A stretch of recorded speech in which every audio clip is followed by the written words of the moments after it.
So there are legitimate tracking apps that help people kind of track the pandemic as it moves across the world, but there are also fakes that are mimicking those real sites. And if you use those fake apps, you could be infecting your device with malware. According to CNET, a mobile security company called Lookout discovered an app called Corona Live 1.1, which pretends to be the real Corona Live app. People using the app thought they were tracking the pandemic, but turns out the app may have actually been tracking them.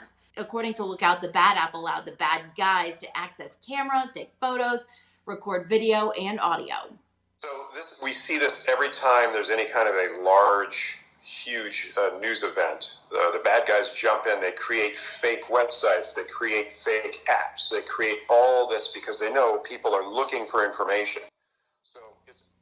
Ken Colburn is from Data Doctors. He warns there are some telltale signs to watch out for so you don't get tricked by a fake site. If you're looking at a government website and it does not end in .gov, it's not a government website. It's potentially a scammer. Even though it looks like it's official, again, if it's not some source that you've trusted in the past, be very, very skeptical. I'm not saying that all new sources of information are malicious. It's just that it's real tough to tell the good from the bad, which is why it's so important that you stick to the resources you already trust.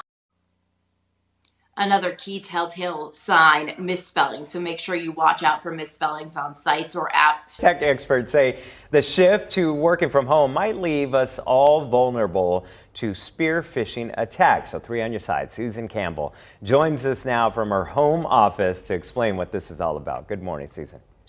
Good morning. Yeah. So when you work from home, you take away a lot of the personal interactions. A lot of us are doing a lot more work via email. You may have kiddos running around in the background who are also at home, who normally aren't home.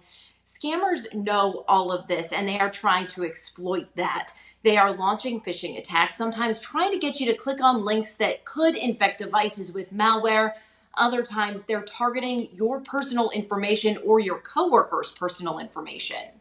First time. It's a new world, and these bad guys know it. So spear phishing is bound to increase, and that is an email that pretends to be from somebody else in your organization asking you to do something. Be very careful with those. And when you get an email that's asking you for either an urgent action or something that sounds a little strange, don't reply to that email. Choose a second form of communication, a text message, phone call, to verify the request.